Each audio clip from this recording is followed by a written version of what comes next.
Guys, we are now back, ready to do the review of the Dutch Grand Prix. Just had a little moment with Glenn, just saying we'd both made some serious notes on this. I didn't actually notice that my notes were 7 pages long. So, we'll That's my crack on. It might take more than one podcast, but that wouldn't be a surprise to you guys that listen to us on a regular basis. no. So, like I say, it was a thrilling race. It was, like I say, something that actually gripped me, intrigued me, made me want to watch it rather than sit there going, "Oh, yeah, this isn't doing anything." And to be fair, I think like the first lap, I was just like, "Oh wow, already." I'm thinking, okay, and everyone's probably thinking, "What's he on about here?" I'm Yeah. on about Max Verstappen nearly killing everyone on the second Yeah. corner. Yeah. I was just like, What was he he's doing? back. What He's was back. what was he doing? But like, fair play to him. I mean, he held it well because the car shook all Yeah. over the gap, and I'm thinking, geez. I'm thinking if that goes there, you're talking 10, 11 I car pile up, maybe. think he would have took about 8 of them out. You know the ones that would have escaped it? The The McLarens back and Isaac markers, Hadjar. yeah, That was all in it. front.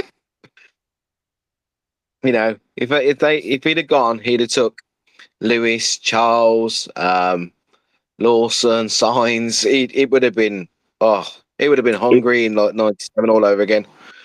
I believe if he had gone there, I believe the race is red flagged at that point because there would have been so much chaos and debris that they would have had to have red flagged it.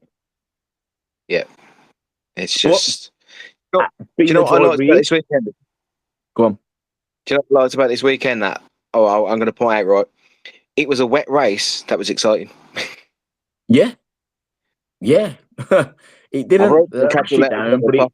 it it gave drivers something to think about. Which again, I Yeah, mean, the last thing you want to be doing is thinking about the weather when you're in an F1 car driving silly speeds and corners, apexes, throttles, braking zones. But yeah, it was brilliant. But as yeah, much as everyone knows on this channel, we give Max a lot of criticism. I will give him his credit. He held that absolutely superbly. yeah. I mean, he caused it, but he also rectified it, Yeah. which is why he's a world champion. Let's be honest. 100%. Like I say, he makes calls on a split decision like all drivers do. And don't be wrong, he gets some wrong. Some he gets Yeah, drastically wrong, and some it's slightly wrong. And the slightly ones you go, oh yeah, maybe shouldn't have done that, Max. But I think this weekend, like, he's rectified two, can't even say the mistakes, two bits that potentially could have seen him career out of the Grand Prix and qualifying, but he's held it very well, which again is experience. yeah. I mean, I mean, but so that's why he's a world champion. Forget the first world championship. That's why he earned the world championship to that. You know. yeah, So, and I think that's why he's not. Well, he's out the world. He's at the championship fight now. Let's be honest. But that's why he still holds on to third because he can do that. see, like again, it's what another thing that flagged up on that first lap or just after the first lap, which again got me questioning and thinking. And again, the viewers will probably, well, I'm hoping some of them have spotted it. The DRS was enabled after one lap this weekend. Yeah, I noticed that. I thought it's usually 3 laps, isn't it? Yeah, and I was sitting there going, have I missed the briefing here or something? Why? No, I was like, well, all right, because usually when you have like a wet lap, they usually give you like 1 lap to sort of warm your tires back up, and then they go for it. But it was like, what? Why are we Yeah, having DRS already? I was like, wow, okay, bit weird. And then, obviously after that first lap and Verstappen doing what he does best and causing a bit of chaos, we go back to my favourite friend of all time at the minute, Lance Stroll, on lap two, taking pages out of Max Verstappen's book by squeezing Bortoletto and damaging his end plate on the wing of his nose cone. I'm just sitting there going, what is it with drivers these days? Like before, people would go, oh, no, it's too tight. I'm not putting myself down there. Nowadays, they seem to do the opposite, go, oh, is that tight? Let me see if I can squeeze in. It's a massive Well, risk. I have 2 points to make here. Right, first one, Why did Bortoletto get the punishment for that? Because he got the he got the place penalty or the time penalty. No, Bortoletto didn't. He got the. Oh, did he not? Oh no, it was That Colapinto, wasn't it? you're on about the later incident in the race. Okay, and Yeah, secondly, that he's one was Lance. investigated, but it was just put down to a racing collision because everyone carried on like. But Okay, and then secondly, is Lance Stroll as bad as your favourite driver of all time? not yet. He's not nowhere near. Nobody beats him. Nobody beats him. If anybody beats him, I'm never coming on a podcast again. Nobody can be any worse than Pastor Maldonado. Not a chance. I was Not just a about to say, if chance. anybody doesn't know, Louis' favourite driver is Pastor Oh, Maldonado. Jesus. No way. Not a chance. And Louis, we'll keep reminding you, mate, that man won a Oh, Grand Prix. no, no, no, no. And he got hoisted up on the shoulders. Yeah, I think they was in as much disbelief as I was. Yeah. You know How's who this helped him up though? man? Was King Wrighton as well. How is this You know, the man? old man. How's this crash specialist? You know what? I've always said he would be excellent as a crash test dummy because that's what he does for a living. He just crashes cars, comes out unscathed. They're like, yeah, I'm fine, lads. The car's not, but I'm good. Look, no, no, Jesus. Oh, One day, mate, I'm going to find him and get him to come on the podcast. oh my God. I'll have to conduct myself in a better manner. We're going to find somebody one day who's going to come on this podcast and go, Pastor Maldonado. And you go, yes, he's my hero. Oh, shit. I'll tell you what, if we find somebody like that, can I say that? No, I can say that, yeah. If we find somebody like that, I will personally ban them from our channel.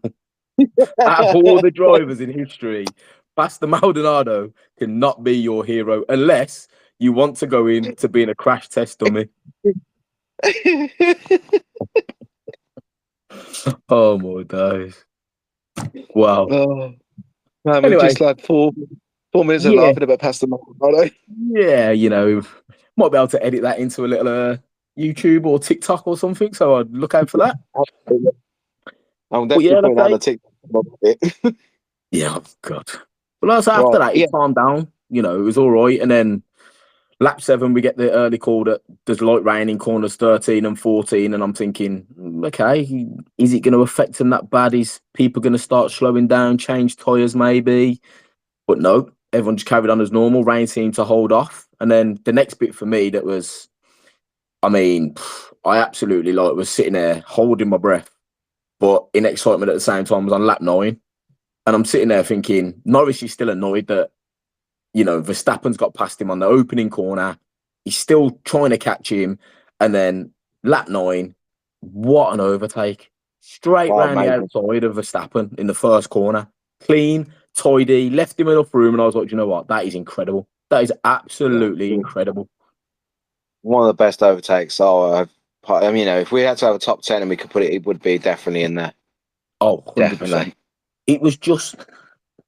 the DRS obviously helps, but it was clean, it was tidy. Max Verstappen's good on the brakes. We know he is. He outbroke Max Verstappen, used the speed went right round the outside, and just took that place back. Yeah, I'm still here, mate. I thought, you know what? Absolute credit. So yeah, that was a night, probably the first overtake of the day. That was I'd seen, and I was like impressed. Love that. Absolutely class. But yeah, this race, like I told you earlier, it was one of those you were like, wow, and then you settled back down for a bit. You were like, oh, I'm a bit stunned, and then you go, wow. It was one of those races. It was like, yeah, it was like you say, it pulls you to the edge of your seat. You get involved. You're like, oh my God, that is class. And then it starts to calm down. You sit back a bit, and then a couple of seconds later, you're like, oh yes, I'm back on my seat again. It was good. It was, like I say, it's the most thrilling race I've. And you know what? After 5 weeks, I'm glad we came back to that and not what we finished before the summer break, because them two races. Yeah, came back with whimper, which is great. I mean, the first after that, the Lando Norris. I mean, you probably got stuff in between, but the first thing after that, I was sitting there. I was like, well, it's got a bit stale now, and then I heard Lewis go, "I think we need to pit, guys," and then he crashed. Wow, you've gone way far in front of me. I've got how load I in mean, front of you? you probably got loads there, but for me, it was like when he crashed, I was like, "Whoa, what Oh the fuck?" yeah. Yeah, well, like I say, there weren't much there, was there? But like I say, I've got lap 13. Obviously, Bearman's on the radio. Not that anybody had seen it, I'm sure everyone had seen it. But Bearman's there and he's like, I'm concerned about Bortoletto's wing plate. Yep, we're all concerned about it. So it's getting investigated. Then lap 14, Lance Stroll goes over the debris from Bortoletto's car. If that's anybody else, they get a puncher. Lance Stroll, nah, my tires are made of concrete. I'm fine. I'm going to keep going. I was like, right, okay, fair enough. And then Everybody went over.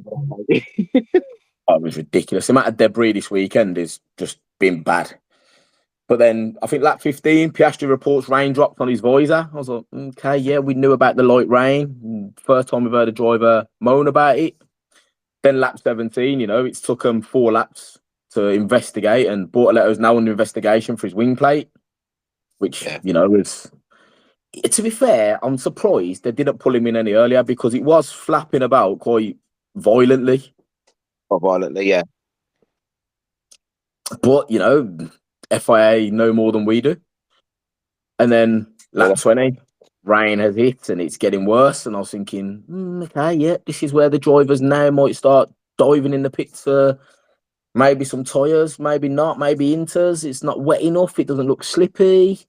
And then, as you say, we get to your point of lap 24, where Mr. Lewis Hamilton comes off into the barrier at turn 3, safety car. And I'm thinking, oh, wow. And then, unfortunately, an unwanted record that he probably doesn't want. He sets a new Ferrari record for the most drives without a podium finish, 15. Yeah. That was step. Who was that before that?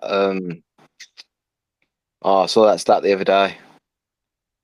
I think it was Gerhard Berger. I think it might be, yeah. It was Gerhard Berger with 12, and then he won the he won the 13th. But Yeah. going back to the Lewis Hamilton when he called to say it's raining now, I think we Yeah. need to change the tyres. He got we are checking, and then Charles Leclerc came in. I went, why not just say Charles has got it? We'll double stack. But then he Yeah. went ran a few more corners, and like I said, I was sitting there watching it, thinking, "Oh, Ferrari are going to screw Lewis over here." Then he went into the barrier, and I went, "Well, they don't need to now." Yeah. We've said it all Yeah. season. There is definitely something going on in that Ferrari garage that they don't like Lewis. And I don't think it's the fact they don't like him. He probably knows more about strategies than they do. And when they're not listening to him, it seems to hamper and cost him massively. And until Ferrari start listening to what he actually wants, he's never going to win a race for him. Mm. I'm See, surprised they've somebody confirmed his seat for next year. I really am. I was talking to somebody the other day, today about it actually, and they compared Lewis Hamilton to I can't think of his name. He had a massive rivalry with James Hunt.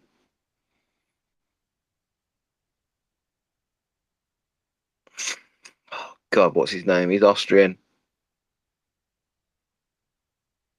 He was in the film Rush. Oh, I can see his face. Oh God, what was his name? I can picture his face. I can see it. I can see his face, but they were saying that Lewis is like him. He knows a lot about the car. He knows a lot about how cars work. He knows when the car's not great or what to do. It was almost there then. And they were saying that they were comparing him to him, and I was like, you know what, that's actually quite true.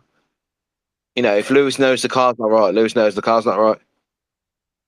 He's very good. Like, I think as a driver, like, you can't. It's a bit weird what I'm about to say, and people will laugh, but like, you know your own car. Do you know what I Yeah, mean? So yeah. like, you drive your car. You know when it don't feel right. You know when the tire's deflated, or you know when something's not performing right, and you're just like, right, okay, yeah. And Lewis is the same. He knows that setup of the car. So like, it's one of them, isn't it?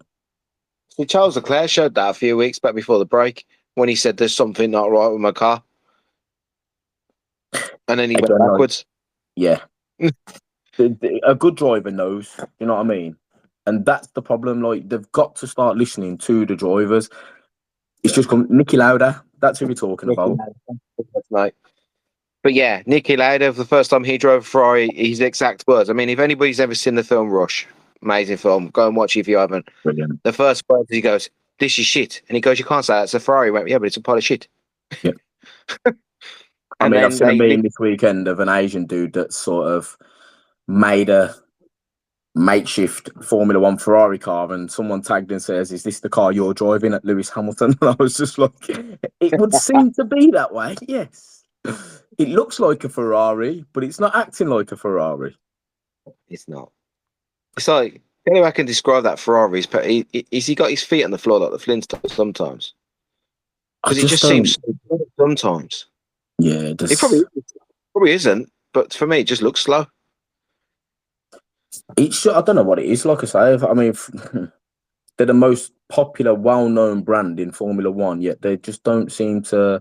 The only way to describe it's weirdly Man U playing red as well. It's almost like watching Man United all over again with Ferrari, Yeah, how they're starting to fall down the pecking order, and you're just waiting for that comeback to say like we will get back there at some point, but yeah. when, who knows? I mean, you look at the early '90s; it was dominated by Williams and McLaren. Then the Ferraris took over. Then they started downfall again, and it became Mercedes, Red Bull, now McLaren again. So maybe eventually, somewhere down the line, maybe they're doing what McLaren are doing. They're putting a lot of money into the future. Yeah, You know, um, that'll probably be that's one of my questions to you later. Actually, is just that. But I just think I don't know. I mean, you know that guy I show you, the bloke who drives the cartoons where the drivers are running. yeah, And he's got where Lewis Hamilton when he's running, he's got like a Ferrari thing on his hat, on his yeah, helmet, and then all of a sudden it flops off and it's a Fiat badge underneath. yeah, And I thought that's actually true. yeah. Like I say, You're not driving a Ferrari now. these memes are there, like, although they're jokey, some of them you look at and you go, yeah, Hmm, you're not far wrong. you know, But it's like I like that when say, we Nico Hulkenberg, when he went, no, "Have you never won a race?" He goes, "No." He went, like, "Never." He went, "No." He went, "Go, my friend." yeah, And that's what it was like in the race. It was like Lewis Hamilton backed up and went, "Go on, then, mate." yeah. But like you say, it don't mean nothing to Lewis. He's won races, he's had that honour, he's had that privilege. Do you know what I mean? So finishing third on a podium for Lewis ain't gonna go, oh yes, third again. It's like for someone that's never finished on the grid, it's a he done it in a respectful way, didn't he? He didn't he pushed him, but didn't push him bad enough to make a No. mistake, but Nah, coasted him home at the same time. So made him look like he was pulling away from him, sort of thing. this was the first bit of the Grand Prix, this lap 27, where I actually had a fit of hysterics. And Go it was on. to do with Lawson and Sainz. I think they were eighth and ninth at the time. And they start tumbling down the order because they've got punchers to the back of the field. And Sainz' response to the incident is, he's just so stupid. Oh my God, this guy, it's always the Always same the guy. same guy. Yeah, I wrote that down. But before, oh mate, you missed a bit before that. What did Was I miss? Lando Norris when he had his with his Jackman? Oh, yes. Yeah, that was Yeah, when he went to green, man, I still got it, and I was like, "Whoa!"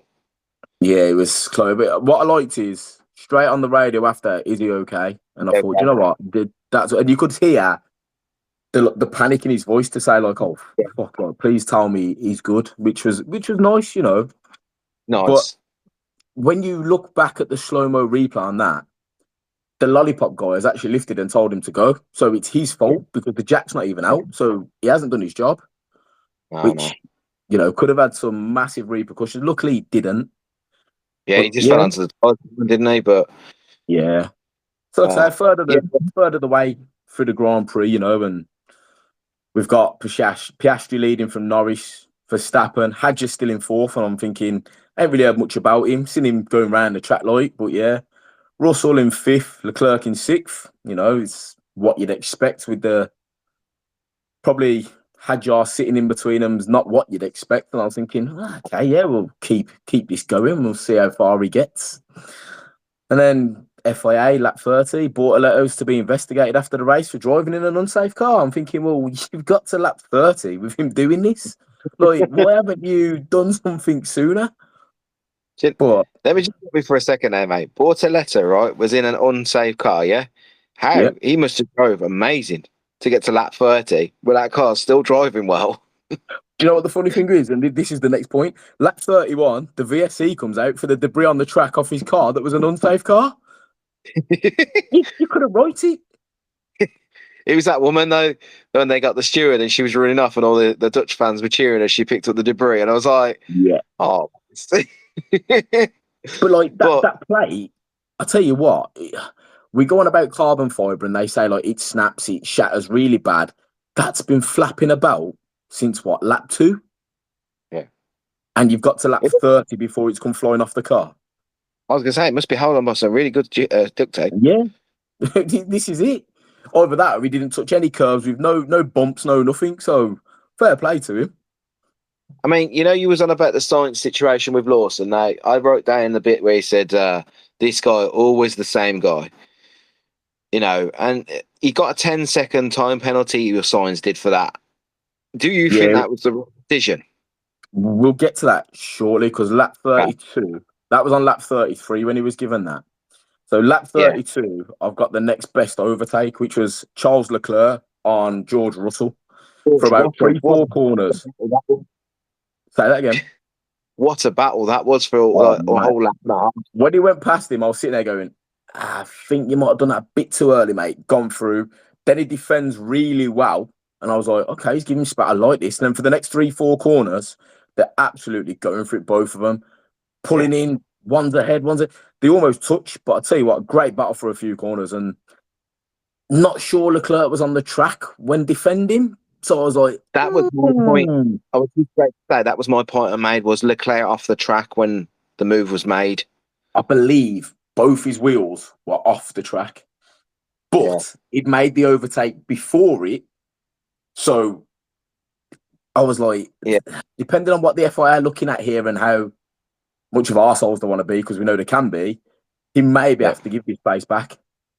Although Russell didn't leave him any room to stay on the track. So I was just like, maybe they've looked at it and gone, because obviously nothing happened. It was investigated after the race, weren't it? So maybe it was, But yeah, then going back to, as you said, go on. You got the radios from both of them. I mean, I wrote those two down. You got Leclerc saying he has no complaints, he left me no space. And I remember Martin Brundle saying, what kind of world are we living in when they're predicting the excuse that's going to come from the other side? Then you got George Russell's going, I'm sure he was off the track there, and his radio person went, you didn't leave him much space. Yeah. It's right though, isn't it? Do you know what I mean? You look and you go, George Russell had the whole of the track to the right-hand side, so he probably didn't want to, because he didn't want to concede that place. And if he'd have gone a bit wider, it sort of gives Leclerc as much space and time as he needs to get round that corner nicely. But the other flip side of that is, being on that gravel, if he does start to slide and makes contact, they're both out the race with a whole heap of wreckage. Absolutely. So... But yeah, amazing battle though over those 3, 4 corners. Absolutely brilliant. Yeah, I don't know what happened, why it stopped, but it just sort of stopped, and it was like, oh, okay. Yeah, I think Leclerc. I don't know if they picked up some debris or dust along the way, but like it just seemed to be that Russell dropped back. Then I don't know whether he was told to manage his tyres or I don't know. But like you say, you'd have expected to stay that close and a few more corners with it, but just didn't.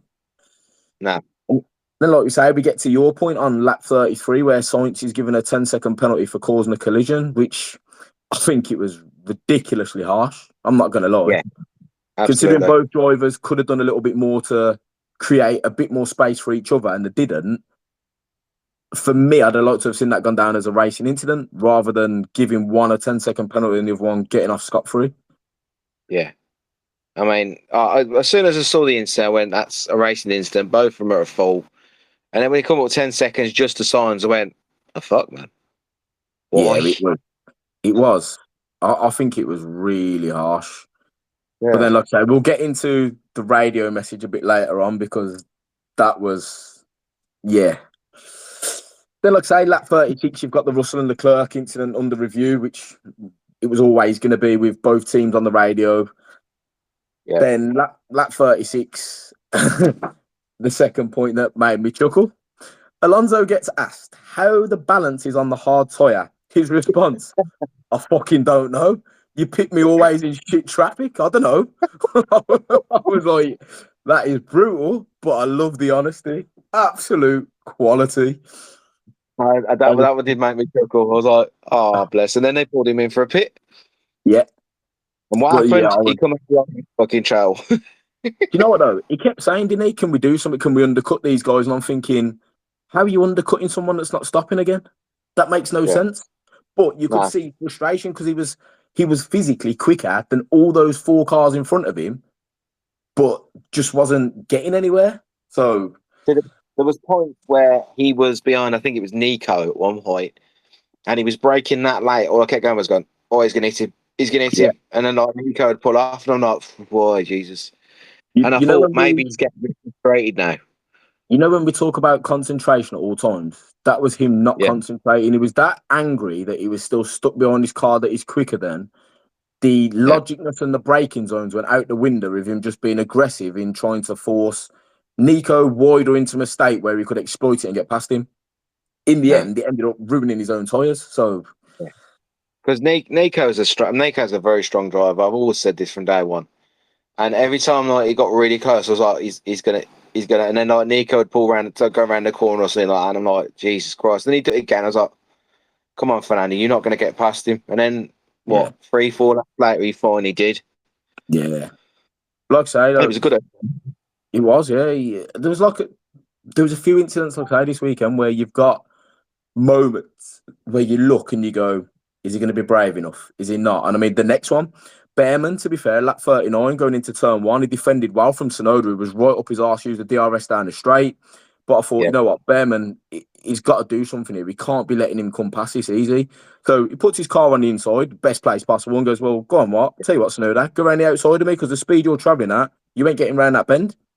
no, Sonoda agreed with him, didn't fancy it, and backed away. And I thought, you know what, that's absolutely for a young driver that's a rookie to think like yeah, that and go, well, I'm not going to take the racing line. I'm going to come off it, knowing that that gives me the best chance of staying in front. I thought, you know what, props to you, fair play. no. You know, Behrman has really, really surprised me. Not with how he's finished or his race positions, but his race mannerisms. He's not like we said like the other week. He's not afraid. And like that situation there with Sonoda, it's like, oh come on, then you've been on the grid a few years. Where are you going to put your car now?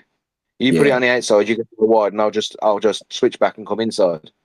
You I know, tell you what's weird about Ollie Behrman as well. He's quite a tall driver, isn't he? yeah, I think he's the yeah. You've got second, the or tallest driver there, he's and either the the he's smallest either driver. the he's either the tallest or the second tallest on the grid, which is I think mad. Nico Hulkenberg's taller. He's over 6 foot, isn't he? Same as George Yeah, Russell. I think So Nico's 6'3". yeah, there's some. I mean, trying to But get you them can into a tell, tiny little F1 car when you've got people like Hamilton and that are only 5'8", 5'9". and then you can tell there's about 3'2". Maybe this is why they don't. Maybe that's why these tall lads don't do too good because you know their leads are that far bent up that they're not getting the full throttle of trying to press. I don't know, but Yeah, and then as we said, lap 43, Leclerc and Russell incident was to be investigated after the race, which I haven't heard anything no, since. So no, I'm guessing it was just left. Lap 46 was the one that got me though. So you've had the pit windows. Okay, we've had a couple of safety cars, but nothing major. And Ocon and Behrman have still not pitted, running 10th and yeah, 12th on lap 46. That's they either, really held it together. yeah, they've managed them tyres impeccably.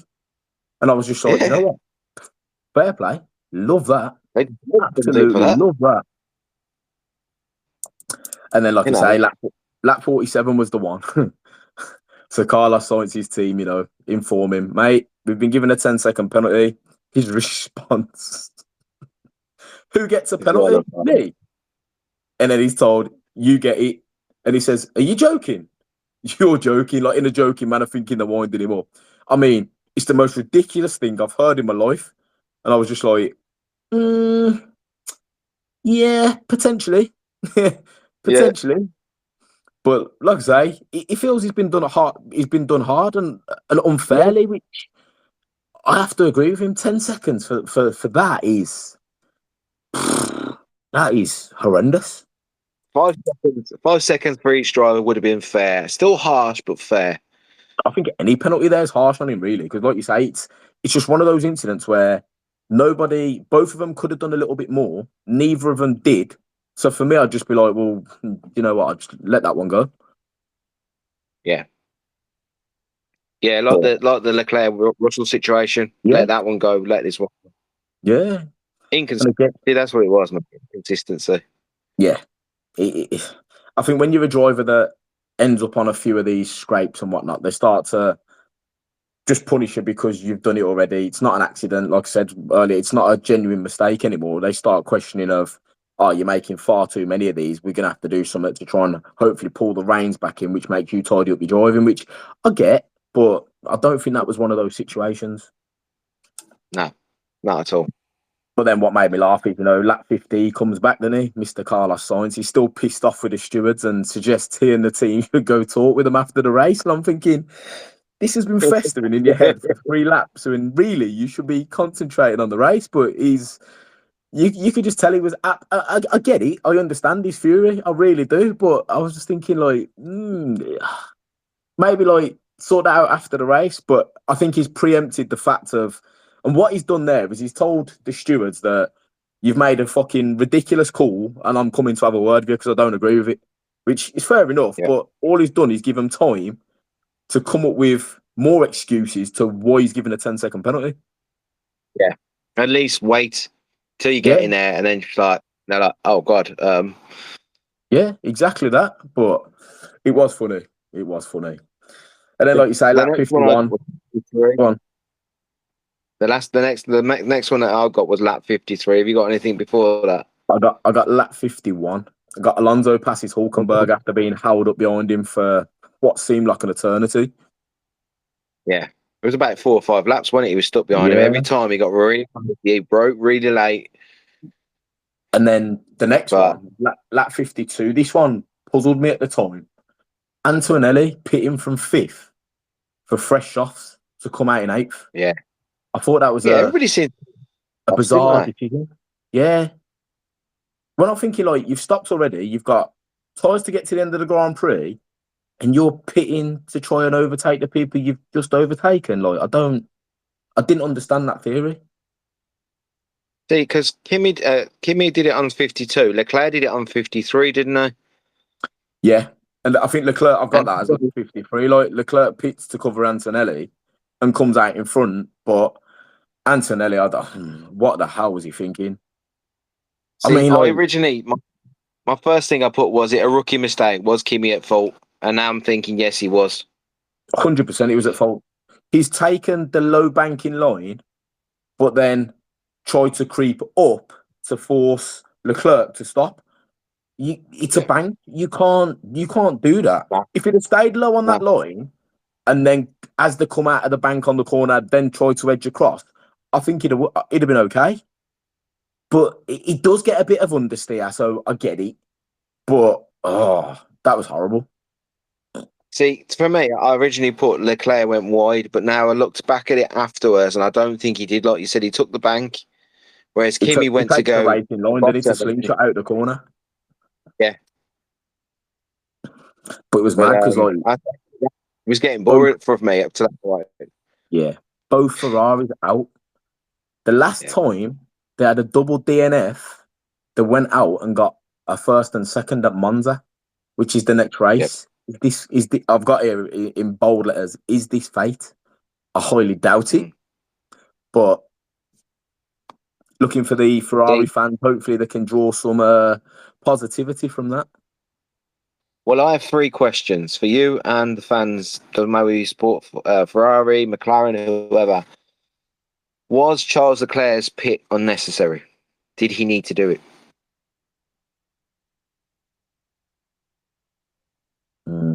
Yes, I think it was. Okay. Okay. Do you think Kimi would have caught him and passed him? No, I don't. No. So I don't think it was necessary personally, but we all have our own opinions. I mean, Charles The a only really good driver. reason, the only reason Kimi pitted from fifth was because he couldn't get past Leclerc to start with. So we Yeah. thought if I go on some fresher new tyres, I got a bit more traction, a bit more grip because I think 12 or 13 laps old. No, it'd been longer. I think it was 22 laps old. is what the tyres Yeah. were on Leclerc's car. So he's looked at it in that sense, and then Leclerc's thought, well, I'll tell you what, I'll just cover you off so you can't do that anyway. Yeah. And then it doesn't end up working out for him, like you say. So then, right, we've always said about Lewis calling he needed a pit. Charles has already said he knows what the car's all about. Who's calling the strategy at Ferrari? Because whoever's doing it Clearly, is doing it wrong. clearly neither of their drivers. No. Yeah, they're And clearly what's doing it weird is wrong. Yes. they're always on two different strategies. They never start Yeah. on the same. They never end No. on the same, which for me is balmy. And that probably reflects why they always finish one in third, one in eighth. Do you know what I mean? They're never Yeah. close. No. So, and then my But final question to you and the viewers and listeners is, with the way it's gone this season, do Ferrari look to next season? I don't think Now, they have a choice. I don't think they have a I mean, choice. They got nothing to win. They do can't they do forget anything. everything about the season and just go, right, Australia next year, we go again? I won't say forget everything because they still need to try and compete. There's good bits of the car, but a lot of it's bad. And this is where they've got to sort of try and use all the telemetrics now to see where they can improve that car. But obviously, as we know, next year the cars are slightly smaller, slightly narrower. Yeah. God knows how that's going to work out for Lance Stroll. But there's going to be maybe he might avoid more barriers if they're thinner. I don't know. If it's But filler, mate, he can go for them little gaps. yeah, that's it, like, But again, it's I don't know. I really don't know with Ferrari. I don't know. Like I said, I use the analogy of being a Man United. That's what they seem to be at the minute. They're in a rebuilding process, but everything they try and rebuild seems to fall apart. So Yeah, it's something not needs like to they've got happen two bad there. drivers. They've definitely not got two bad drivers in there No, at all. They got one of the goats of all time, and they got a young and upcomer. Say young, he's not really young anymore, but it's they'll come good eventually. When that will be, like I said, I don't know. I can't see it being next year. Personally, I can see it being the year after when McLaren fall off a little bit. But Yeah, then, I don't like think it will next year. you've No, got I don't see it. 2027 is, I think, where you'll see the first major shift change in cars. But I still think yeah, McLaren will be up there. yeah, right. Okay, we've So then got lap 56. Antonelli's given his 10-second penalty for a collision with Leclerc. And I was like, yeah, probably yeah, fully deserved that. I can't argue with that. But yeah, again, we're under safety car again now because of the debris, the crap. And again, for the fourth or fifth time this season, Fernando Alonso sets the fastest lap behind a safety car. How? yeah. I don't, somebody seriously, whether it be from the FIA, the F1 world, one of the viewers need to tell me how they can set the fastest time under the safety car when they're limited. I really don't understand it. See, the only way I can see it, and I thought about it since the last time you said it, is maybe it's catching up with a safety car. You've got clean air. All right, you're not allowed to do. You have to stay under a sort of delta time. But if you're not if you're not weaving in and out trying to warm the tires up behind a safety car, you've got clean air. Potentially, maybe. That's what I mean. I'd like to know how it's even possible because if you're or that you already know when you've got virtual safety car out, you're limited to 60 mile an hour. So even trying to close that gap up, you still ain't. What you might get 61, 62 mile an hour. But Yeah, surely you're not the only one doing 60. What I don't know. It's just it freaked me out again. And then what made me laugh is Antonelli, lap 59, been given a 10-second penalty. He comes in and goes, "Oh, we might as well get it over under the safety car. This is great." I'm thinking he didn't that could fix. work in his favour here. And then speeds into the pit like a prat. Yeah, I mean, he didn't actually serve his penalty, did he? No, Because I'm sure they said at the end he had a 15-second time second penalty. but that's what I didn't get. Like, why come into the pit, speed in the pit, not do your 10-second penalty, and then give yourself a And then 5-second penalty? That is a poor rookie mistake, and it could potentially cost him a podium. yeah, I was like, that is just madness. yeah. When they said Kimmy's got another 5-second penalty, and they were like, Isaac Hadjar will finish in fourth, I think it was at the time, and I was like, ooh, you Yeah. know. I was like, this is going to be a really good day for him. He's like, that was a bit of luck, but once again, he's got to be there to get that look. Like I say, it was a weird one, but then you had So, first time in the race where Max actually reports he's struggling with the car, and I was like, right, yeah, oh, okay, okay. Didn't really hear much after that. And then for no, me, like the moment of the Grand Prix that sort of shocked me was lap 65, where Norris reports smoke from the cockpit and a funny when he's like, smell. But what actually made me laugh is he actually joked about it. I don't know whether I'm just on fire or what. And I was like, okay, I like this.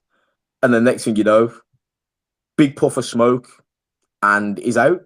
Looks like an yeah, engine fault, but another safety car. And I'm thinking, oh my God, a safety car again. This is like the fourth one now. yeah, And this one then, was needed. He was in a oh, dangerous position where he had to leave it there because he just couldn't move it. But yeah, 100%, you know what made me 100%. chuckle though, mate? Say that Everywhere again. you looked, you know what made me chuckle proper hard was everywhere you looked on that track, there was a driver sitting there watching the race. Yeah, Yeah, Charles Leclerc at one point, Lando at another. yeah, it's mad. But like I say, they soak it in, don't they? And it's horrible to see a driver that's good sitting there, but it happens. But like for me, that was like as we discussed, like it's a massive dent in his championship hopes. However, as I said, I'm glad it's happened now and not with three Yeah, races to go. yeah, But yeah. Whereas I Norwich did, absolutely like on the radio, he's like, "Oh, they're like really sorry, Norwich. Like you were really quick today." And he's like, "It's all right, guys. Don't worry." But you could tell he was that one hurt him. It cut him deep. because he sat down with his helmet on for ages. Whereas like when Charles got out, he took his helmet off straight away.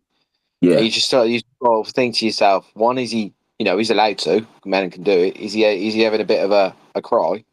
Or is he sitting in there just going, just let me have 5 minutes in my own head?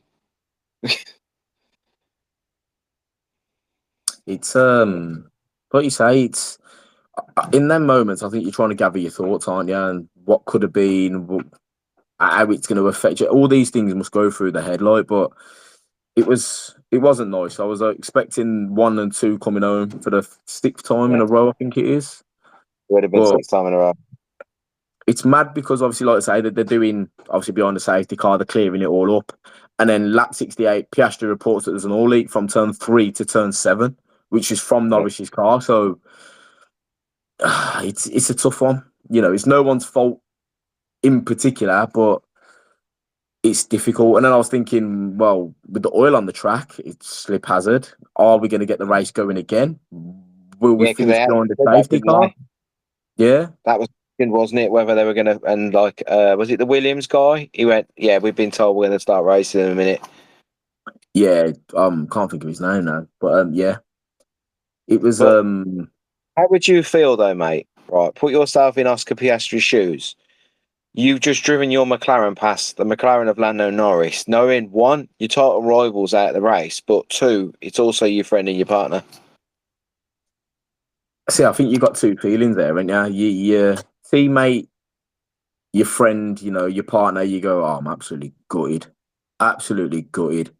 But as a person of me competing against him wanting to win the championship, I'm happy.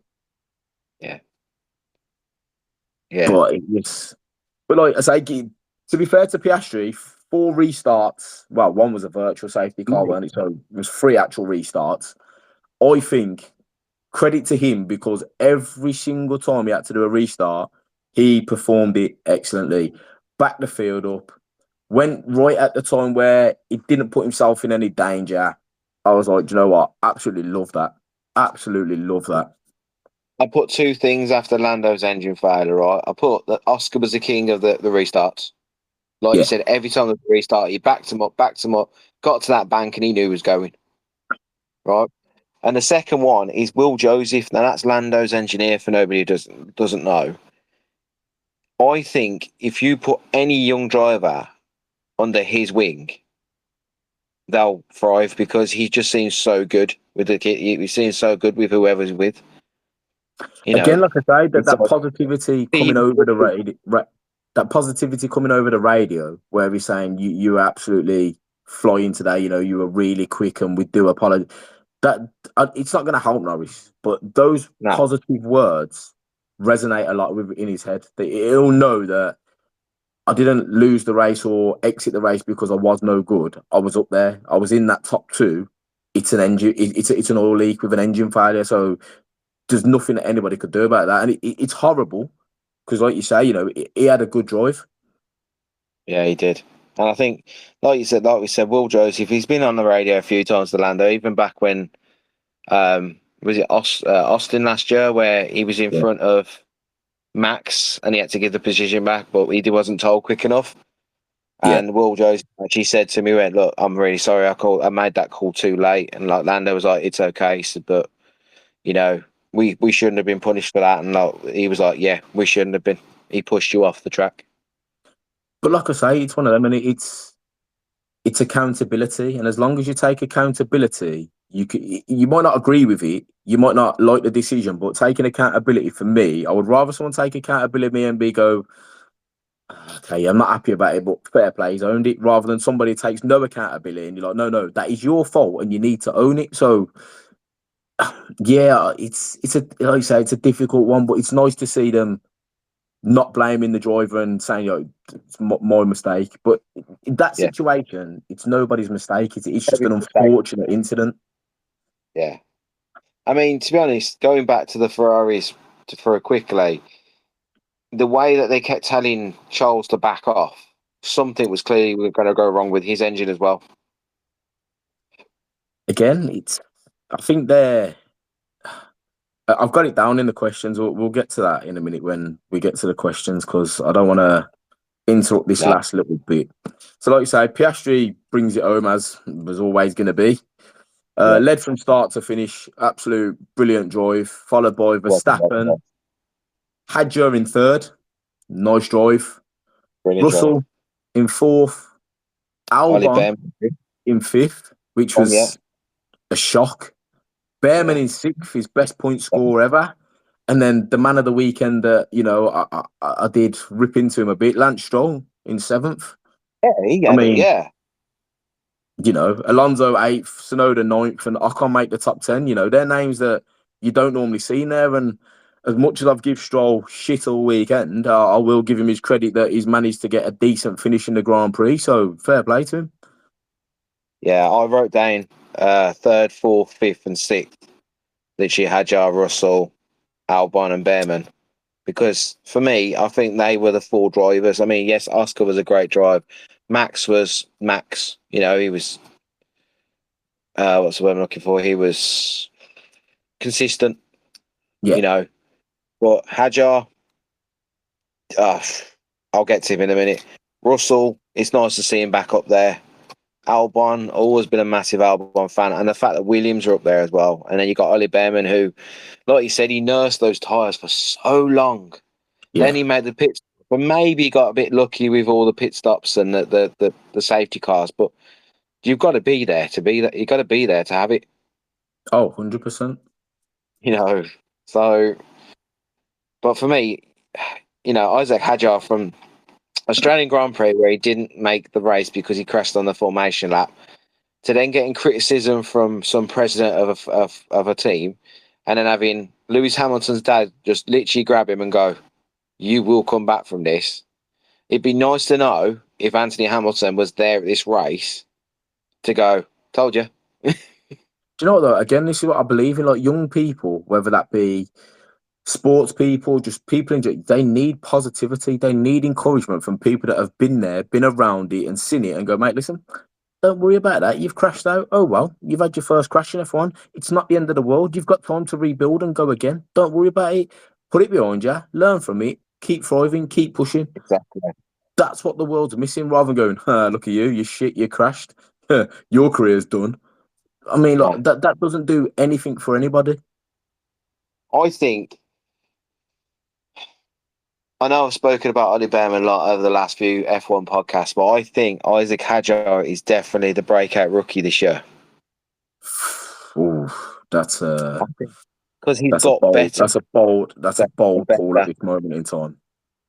With nine races left, Ollie Behrman or Bortoleto may go and win a race and we'll be like, oh, okay.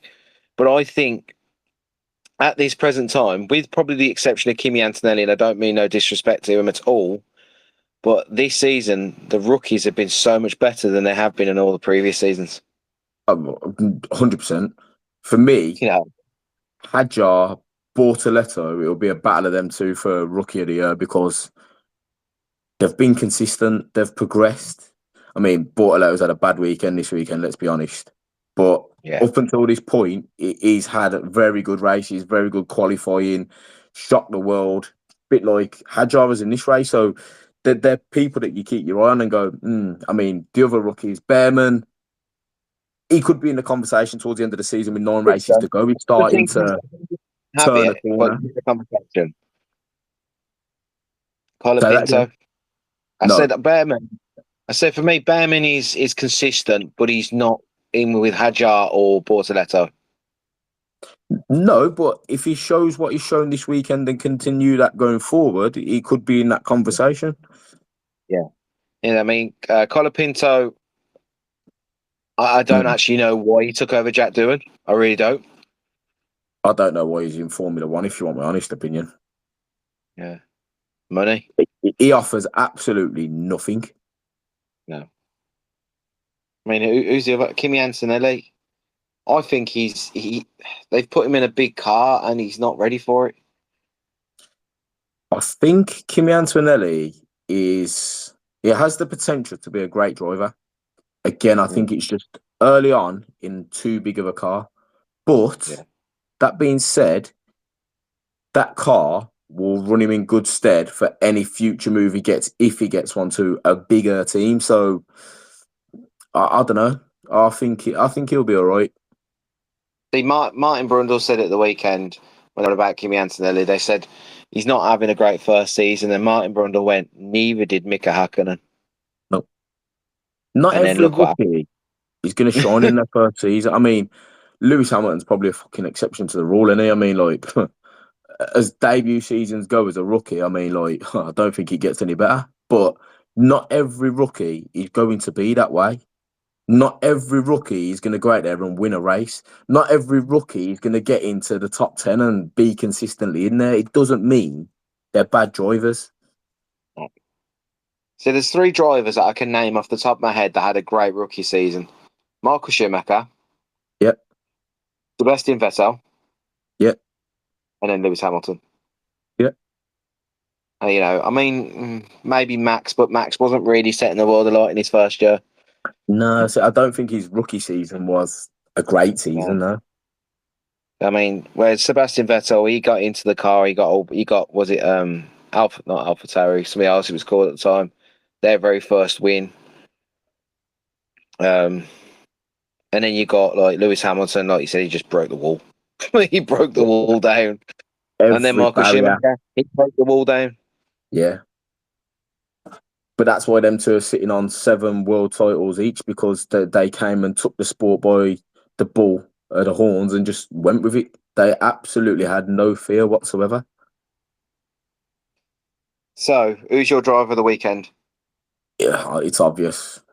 Okay. In fact, I'm going to go in reverse order because everyone knows driver of the day is going to be Hadjar. Driver of the whole weekend, Hadjar. This one might surprise you. I've put Behrman in third, Yep. I got Bam in third. accompanied with, after all my criticism, Lance Stroll. Ooh. And I'll See, tell I you for got George why. Russell. I'll tell you for why. To have 2 major crashes the way he did, psychologically, that puts your brain in a negative mind. Every time you get to those corners, you're thinking, shit, can't throw the car here, can't make the mistake, can't make the mistake. To finish Yeah. 7th after those 2 crashes, I take my hat off to the driver. I really do. And this is what I say. When I say there's a driver in there, that's the driver I'm talking about. See, for me, I got George Russell second. And that's just because once he's had a great weekend, he's had a great race, literally a great battle with Charles Leclerc. And I just think he's got a Mercedes that he's not fantastic, and he's put it on fourth. Um, hmm. See, my second's going to be really controversial because he didn't finish the race. and that's Charles Leclerc. Ooh, I okay. just think for Ferrari that's struggling, he was there or thereabouts. But I mean, take the McLarens away because you can't touch them. But 2 seconds beyond Verstappen, all race competing with him, and then the Antonelli incident is just unfortunate. I'd have liked to have seen that be clean through that corner and see what happens after that, because they both had fresh tyres, and I believe they'd have both been on last 3-4 laps. I reckon Verstappen That could have been a good had. race. Say again. That could have been a good race. Yeah, the three of them, Verstappen, Antonelli, and Leclerc, would have all been there competing with each other. I'd have liked to have seen that, but we're never going to get to find out. So up until that point, I think he's driving, especially the two overtake, unbelievable. So I've got him in second. Yeah. I mean, if I'm giving an honourable mention, my honourable mention is Yuki Tsunoda. Because, like Lance Stroll, this weekend, especially during the race, he proved he can drive. The overtake on Bortoletto on lap 60. It was a work of art. You know, he proves he can drive. He just, I don't know. I don't know if it's the pressure. I don't know if it's the pressure of living in Max's shadow, the pressure of a big car. I don't know what it is. See, for me, like, you can't say it's the pressure of living in Max's shadow, because he's not even in the shadow. He's nowhere near that shadow. So no one's paying attention to him. So, like, he should be able to drive freely. Yeah. It's not like So, he's had a great rookie season or he's an up and comer. He's been around the circuit for a couple of years. Like, people know yeah. him, but he's never going to get to the heights of Max Verstappen. So coming in as number 2 driver for Red Bull, he should just come in there and go, so what? I've been given an opportunity here. I'm going to make the most of it. Yeah. So I So, got, and we've got Hajar first. yeah, 100%. 100%. I don't think I'm not going to say this statement. I will say this statement, but I'm not going to stick by it. I don't think there'll be anybody that disagrees with that. Just to Well, see the smile on his face, see all the teams walk past him as he was walking to the weigh-in scale, going, "Well done, congratulations." You know, Oscar got out of the car and sort of slapped hands with Max, and then went straight over to Isaac and gave him a hug. yeah. Like you say, these drivers, although they race with each other, they don't want no one to be injured. They want everyone to go home safe. And when drivers genuinely achieve something that's great, they all want to celebrate in that. It's not, oh, Pratt, oh, wish you didn't get that. They're actually thrilled and buzzed, which is how it should be. Yep, agreed. Right, so we're gonna have to do the questions in a tiny little podcast. Oh, is it that time of day already? Oh, yes, it is. So yeah, I've got, I think, 3 or 4 questions. So we'll do a little question session on the other side of this. Give it now. Thank you for joining us so far. We hope to see you very soon for the questions. See We you do. We shortly. do. See you soon.